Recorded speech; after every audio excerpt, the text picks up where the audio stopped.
Magandang gabi mga kaibigan. Maligayang pagdating sa mga kwentong aswang, ang tahanan ng mga kwentong gigising sa inyong takot at magpapadilat sa inyo hanggang madaling araw. Bago tayo magsimula, siguraduhin komportable na kayo. Patayin ang ilaw, isuot ang inyong earphones, at huwag munang lilingon kapag may narinig kayong kaluskos sa inyong likuran. Kung mahilig kayo sa mga kwentong puno ng hiwaga, kababalaghan, at nakatatakot na aral, huwag kalimutang i-like ang video at mag-subscribe sa ating channel. I-share din ito sa kaibigan nyong matapang daw, ngunit natutulog na nakabukas ang ilaw.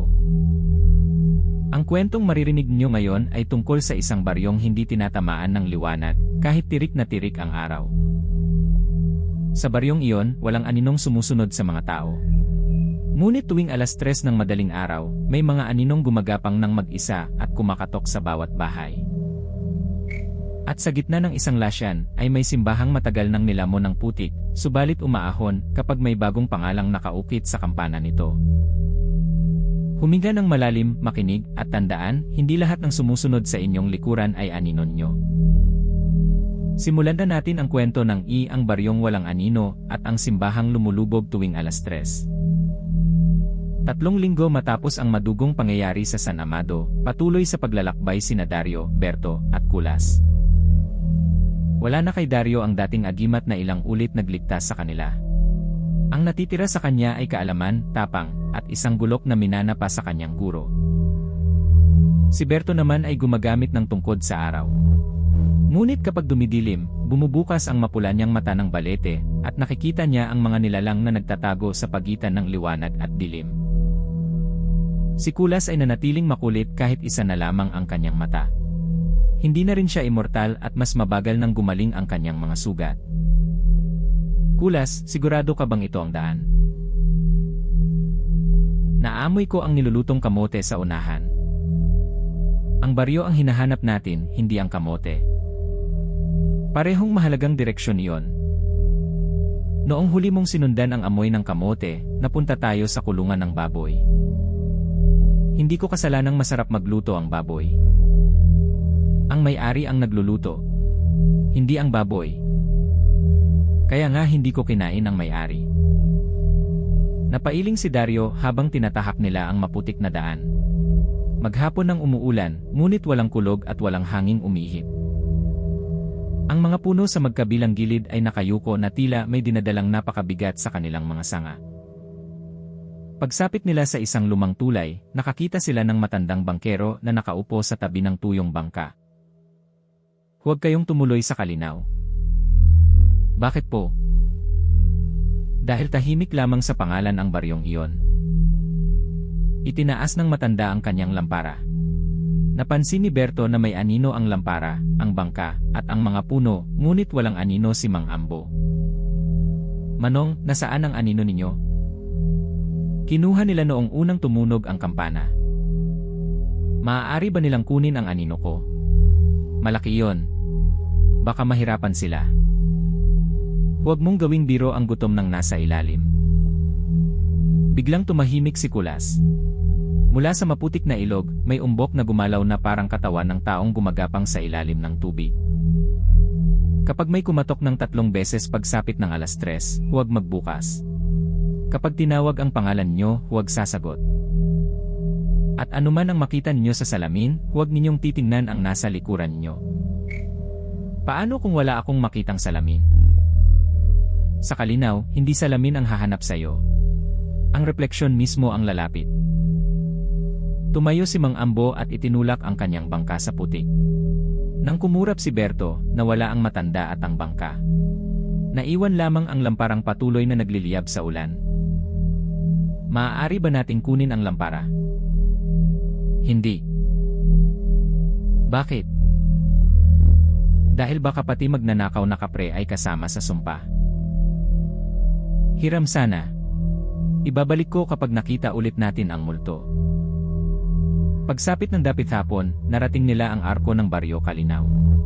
Nakaukit sa kahoy ang mga salitang, malugod na pagdating sa bayang hindi iniiwan ng liwanag. Ngunit hindi yon totoo. Kahit hindi pa lumulubog ang araw, nakasara na ang bawat bintana at pinto. Walang batang naglalaro. Walang asong tumatahol. Maging ang mga manok ay nakatali at may itim na tela sa mga mata. May nakatingin sa atin mula sa mga bubong. Tao ba? Hindi ko alam. Puro hugis tao pero wala silang mukha. Baka nahihiya lang dahil mas gwapo ako. Kulas, sa inyong dalawa ng puno ang mas mukhang tao. Sa harap ng kapilya ng baryo ay sinalubong sila ni Kapitan Celso, isang lalaking malapad ang katawan at may gintong tungkod. Hindi kami tumatanggap ng mga estranghero kapag tag-ulan. Hinahanap lamang namin ang matutuluyan ngayong gabi. Wala kayong makikita rito kundi ulan at putik. May kamote po ba? Ano? Huwag ninyo siyang pansinin. Kapag gutom yan, mas mababa pa sa tao ang talino. Kapag busog din. Lumabas mula sa likod ng kapitan ang isang dalagang may hawak na payong at isang bungkos ng halamang gamot. Maaari silang tumuloy sa bahay namin. Lina, hindi mo alam kung sino sila. Alam kong hindi sila taga rito. Iyon ang dahilan kung bakit ligtas pa sila. Naningkit ang mga mata ni Kapitan Celso. Bago siya umalis, itinuro niya ang kampanang nakasabit sa kapilya. Kapag tumunog iyan ng 3 beses, patayin niyo ang lahat ng ilaw. Huwag lalabas hanggang sumikat ang araw. Dinala sila ni Lina sa isang lumang bahay sa dulo ng palayan. Nakatakip ng asin at abo ang mga pasukan nito. Ako si Lina. Dati akong hilot pero wala nang nagpapagamot sa gabi. Ano ang nangyayari sa baryong ito? 12 taon na kaming walang anino. Nagsindi siya ng kandila at inilapit ang palad sa apoy. Walang itim na hugis na nabuo sa dingding sa likuran niya. Noong una, isa lamang ang nawalan. Sumunod ang kanyang asawa pagkatapos ang mga anak. Hanggang sa buong baryo na ang kinuha. Ano ang nangyayari kapag tuluyang nawala ang anino? Unti-unting nawawala ang alaala. Pagkatapos ang boses. Sa huli, hindi ka na makikilala ng sarili mong mukha. Kaya pala hindi ko makilala ang mukha ko sa salamin. Hindi sumpa yon. Sobrang kapal lang ng balbas mo. Hindi natawa si Lina. Inilabas niya ang isang lumang larawan ng kanyang ina, si Aling Rosa. 3 gabi nang nawawala ang nanay ko. Bago siya mawala, sinabi niyang may natagpuan siyang talaan sa bahay ng kapitan. Anong talaan? Mga pangalan. Isang bagong pangalan sa bawat tag-ulan. Isinara ni Lina ang lahat ng bintana. Sa labas, biglang huminto ang ulan na parang pinutol ng isang hindi nakikitang kamay. Tumulog ang kampana sa kapilya ng 1 beses. Sa unang tunog, namatay ang kandila. Sa ikalawang tunog, may mga basang yapak na lumitaw sa sahig kahit nakasara ang pinto.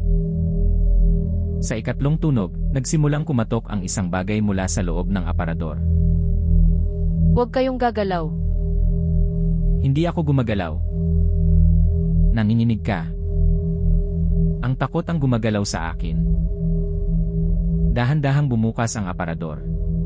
Walang tao sa loob, ngunit may maitim na hugis na nakadikit sa likod nitong kahoy. Ang anino ay may mahabang leg, nakabaluktot na mga braso, at mga daliring umaabot hanggang sahig. Lina. Boses iyon ni Aling Rosa. Anak, buksan mo ang pinto. Giniginaw ako. Nanay. Huwag kang sasagot. Dario. Napalingon ang antingero. Hindi kailanman sinabi ni Lina ang kanyang pangalan sa harap ng anino. Alam kong wala na ang agimat mo. Berto, nakikita kita sa matang hindi sayo. Kulas, kukunin ko ang natitira mong mata. Iisa na nga lang. Napakaganid mo naman. Sumugod ang anino mula sa aparador. Hinampas ito ni Dario ng gulok, ngunit dumaan lamang ang talim sa usok na katawan. Binuksan ni Berto ang mata ng balete.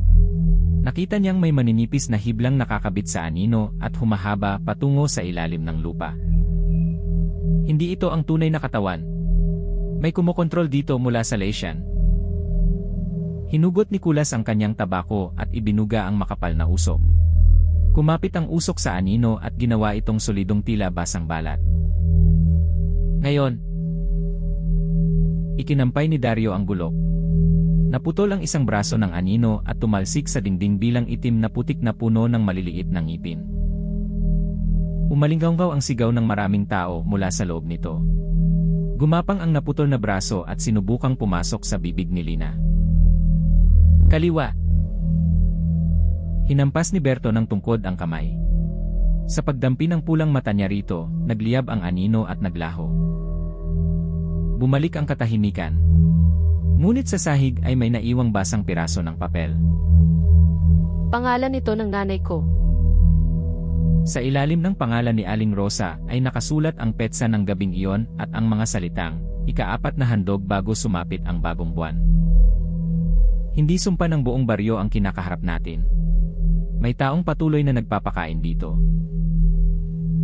Kinaumagahan, nagtungo sila sa bahay ni Kapitan Celso. Nakakandado ang tarangkahan, ngunit walang bantay. Kaya kong akyatin ang bakod. Kapre ka. Kaya mong hakbangan ang bakod.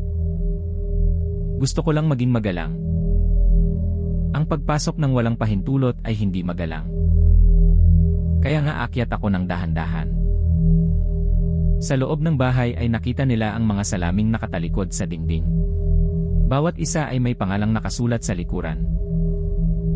Nang hawakan ni Berto ang pinakamalaking salamin, bumukas ang pulang mata niya at nakita niya ang refleksyon ng isang lumang simbahan sa halip na silid. Nasa ilalim ng lesyan ang simbahan. May mga taong nakagapos sa loob.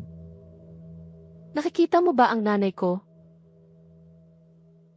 Buhay pa siya, pero halos wala na ang mukha niya. Sa likod ng isang kabinet ay natagpuan ni Dario ang makapal na talaan. Nagsimula ang mga pangalan 40 taon na ang nakaraan. Bawat taon, nagbibigay ang pamilya ng kapitan ng 4 na tao.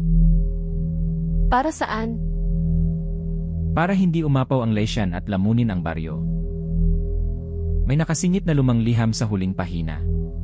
Isinulat iyon ng isang kampanerong nagngangalang Simeon. Kung may makabasa nito, malaman niyong hindi sumpa ang tubig. Sinira ni Don Telesforo ang pilapil upang palubugin ang lupang ayaw ipagbili ng mga magsasaka. Nang tangkain kong sabihin ang katotohanan, ikinadena nila ako at ang aking asawa sa lumang simbahan. Kasama naming nalunod ang 17 taong nagtago roon. Ginamit ni Telesforo ang aming mga buto upang gumawa ng kasunduan sa anino. Ang kanyang angkan ay mabubuhay kapalit ng mga buhay na ibibigay nila taon-taon. Si Telesforo ang lolo ni Kapitan Celso. Biglang nagsara ang pinto ng silid. Nasa likuran nila si Kapitan Celso at may hawak na baril. Hindi dapat nakikialam ang mga dayo sa kasalanang hindi nila nauunawaan. 4 na inosente bawat taon ang ipinapakain nyo sa isang nilalang. 4 laban sa mahigit 1,000. Iyan ang halaga ng kaligtasan. Kasama sa 4 ang nanay ko. Natuklasan niya ang hindi niya dapat malaman. Sa gubat, ang matandang puno ang unang nagpoprotekta sa mga bata. Dito, ang matanda ninyo ang unang nagpapakain sa kanila. Isa ka lamang pilay na kapre. At ikaw ay isang buong tao na kalahati ang tapang. Kinalabit ni Celso ang gatilyo. Humarang si Kulas at tumama ang bala sa kanyang balikat. Dumugo ang kapre at napaluhod. Hindi na agad nagsara ang sugat gaya noong immortal pa siya. Kulas! Ayos lang ako. Pero kung may nakakita kung saan tumalsik ang dangal ko, pakipulot. Sinunggaban ni Dario ang baril at ibinaon ang siko sa dibdib ni Celso. Nagpambuno sila hanggang mabasag ang malaking salamin. Mula sa mga bubog ay lumabas ang 12 ng kamay na anino. Hinawakan ng mga yon si Celso, ngunit sa halip na saktan siya ay binalot siya na parang baluti. Hindi ninyo maaaring patayin ang may hawak ng kasunduan. Lumubog si Celso sa sahig at nawala sa isang butas na puno ng maitim na tubig. Sa lumang simbahan siya pupunta. Doon niya ihahandog ang ika-4 na pangalan. Sino ang ika-4? Binuklat ni Dario ang huling pahina. Tatlo ang nakasulat, Aling Rosa, Mang Ambo, at Lina. At ang ikaapat, blanko pa. Sa sandaling iyon, kusang umagos ang tinta sa pahina at nabuo ang pangalang Berto. Burahin mo. Hindi tinta yan. Dugo ng mga nalunod. Pagsapit ng hating gabi, nagsimula silang maglakad patungo sa Lesian. Ginapos ni Lina ang sugat ni Kulas habang si Dario ay nagdala ng asin, abo, at lubid ng abaka. Kung kunin nila ako, huwag kayong gagawa ng kalokohan. Hahayaan ka naming kunin para walang kalokohan. Ibig kong sabihin, huwag mong isusugal ang natitira mong buhay. Kaunti na lang iyon. Mas madaling isugal. Ganyan ka rin magbilang kapag namimili ng kamote. Kaya lagi akong kulang sa bayad.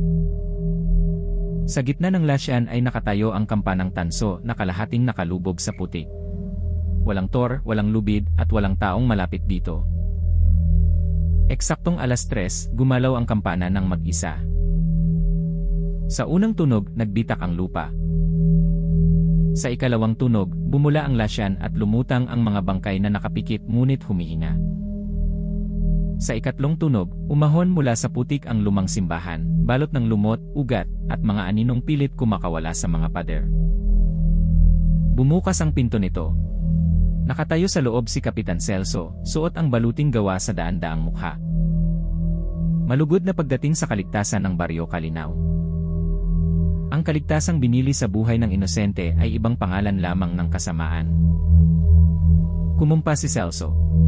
Mula sa putik ay tumalon ang 4 na asong walang balat at yari sa pinagtagpi-tagping anino. Sinalubong ni Kulas ang una.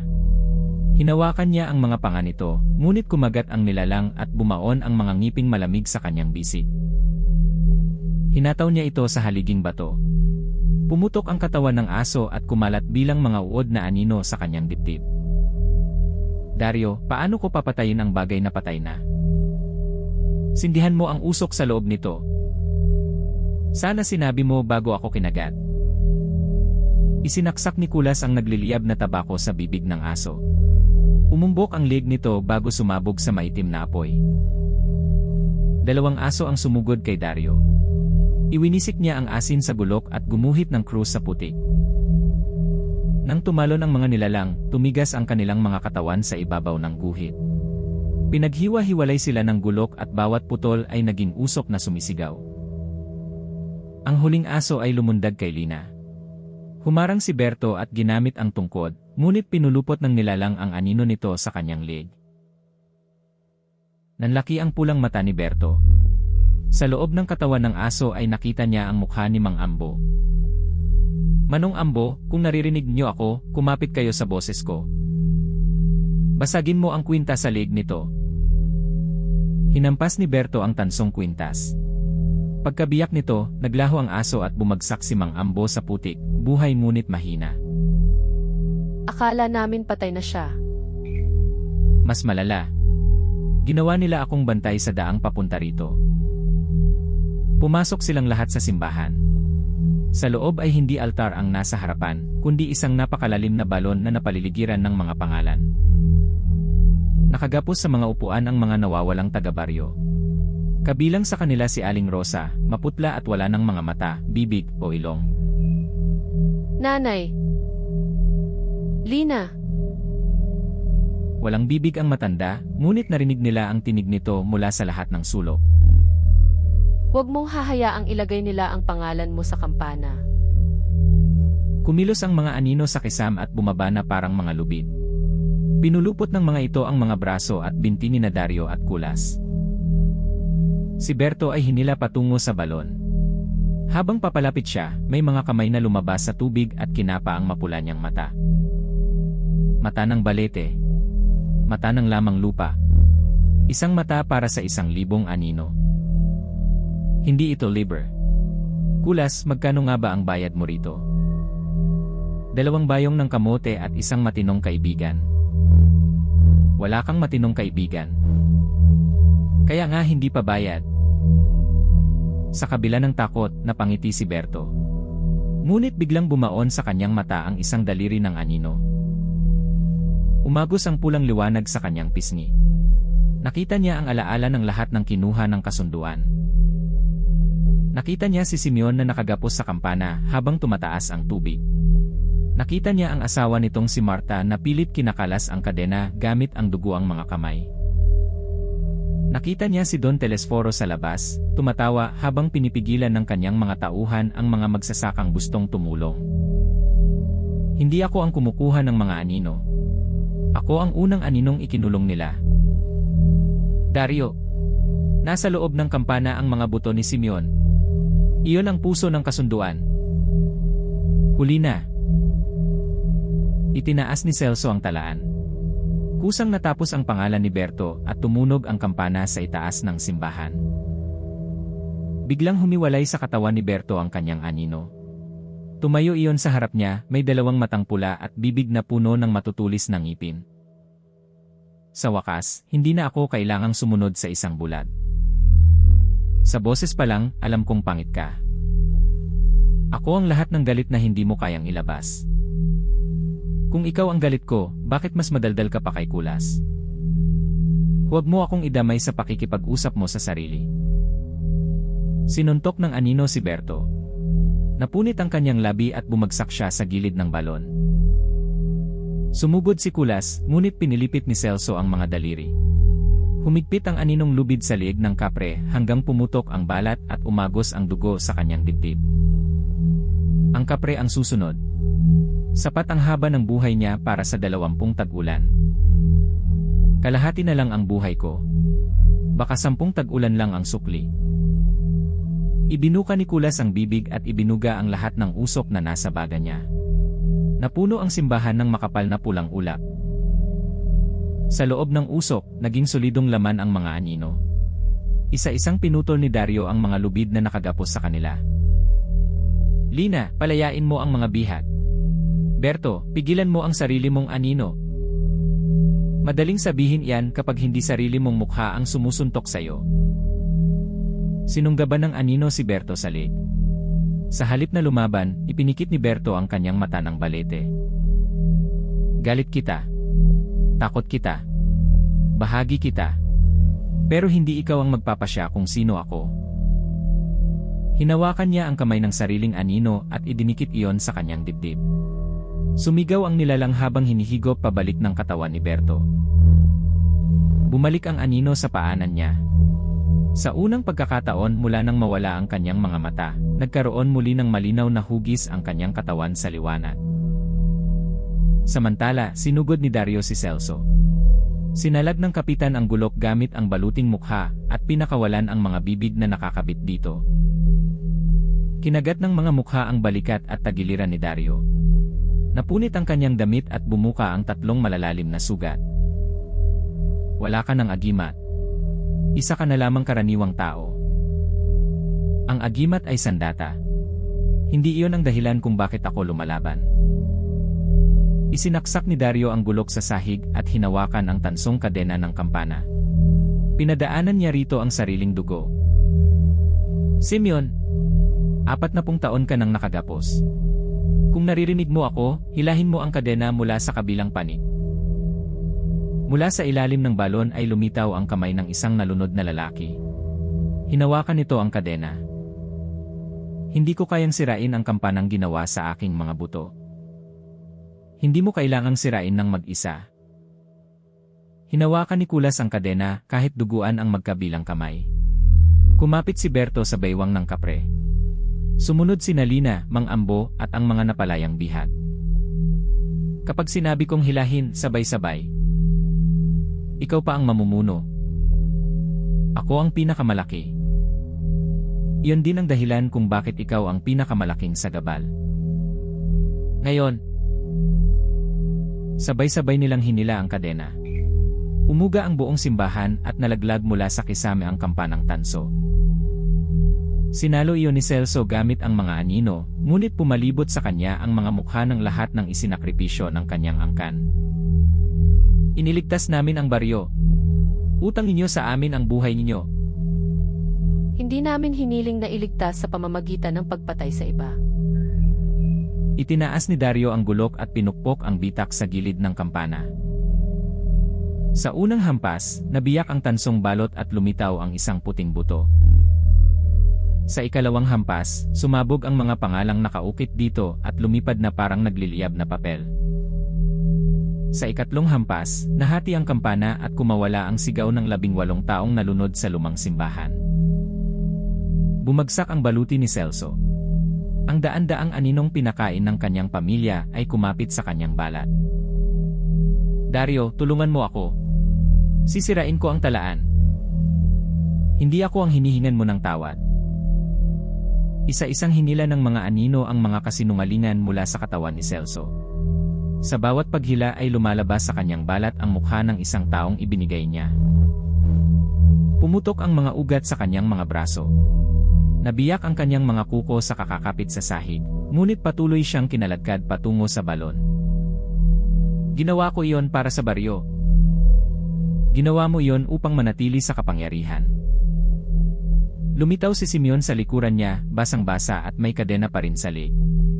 Ipinatong niya ang palad sa ulo ng kapitan. 40 taon kaming nakinig sa kampana. Ikaw naman ang makinig sa aming mga pangalan. Ibinaon ng mga anino si Celso sa balon. Hindi dugo ang umapaw kundi maitim na tinta, kasama ang punit-punit na mga pahina ng talaan. Nang tuluyang mawala ang kapitan, nagsimulang gumuho ang simbahan. Bumagsak ang mga haligi at pumasok ang tubig mula sa mga bitak ng pader. Ilabas ang lahat. Inakay ni Lina ang mga bihag.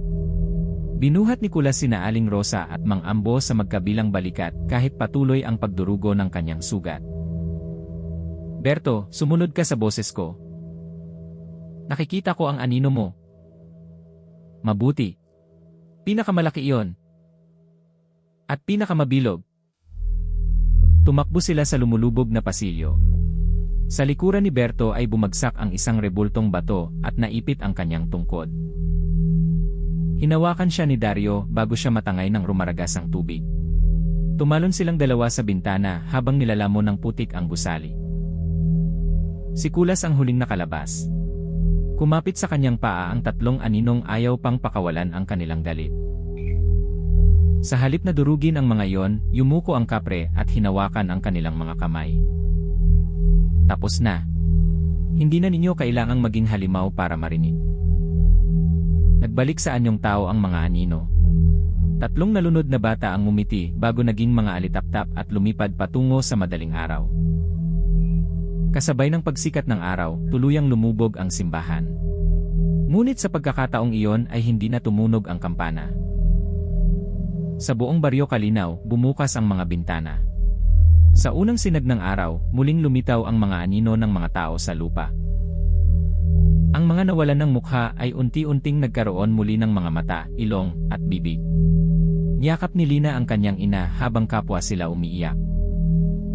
Akala ko hindi na kita makikita. Ang boses mo ang nagpaalala sa akin kung sino ako. Si Mang Ambo ay bumalik sa tulay. Ngayon ay mayroon ng mahabang aninong sumusunod sa kanya tuwing hapon. Hindi ko alam kung paano ko kayo pasasalamatan. May kamote po ba kayo? Iyon lang. Huwag ninyong tanungin. Kapag binigyan niyo ng pagkakataon, pati bangka ninyo kakainin yan. Hindi ako kumakain ng bangka. Kinagat mo kahapon ng sagwan. Akala ko malaking turon. 3 araw silang nanatili sa baryo upang magpagaling. Nilinis ng mga mamamayan ang bahay ng kapitan at ibinigay sa mga pamilya ng mga isinakripisyo ang lahat ng naipon nitong kayamanan. Hindi nila itinago ang katotohanan. Inukit nila sa bagong bantayog ang pangalan ng bawat inosenteng ibinigay upang walang pinunong makapagpalit muli ng kasaysayan. Sa araw ng kanilang pag-alis, napansin ni Dario ang isang piraso ng tanso na sumabit sa kanyang damit mula sa nabasag na kampana. May simbolo itong hugis 12 bilog na pumapalibot sa isang itim na buwan. Hindi nagsimula kay Telesforo ang kasunduan. May nagturo sa kanya kung paano ikulong ang mga anino. Ibig sabihin, may mas malakas na nilalang sa likod nito. At alam na nitong sinira natin ang isa sa mga kampana nito. Maaari ba muna tayong kumain bago harapin ang susunod na sumpa? Kakasubo mo lang ng 6 na kamote. Iyon ang merienda. Ang takot ay mas madaling harapin kapag may hapunan. Nagtawanan silang tatlo habang tumatawid sa tulay. Ngunit nang silipin ni Berto ang tubig, nakita niyang 4 ang kanilang refleksyon.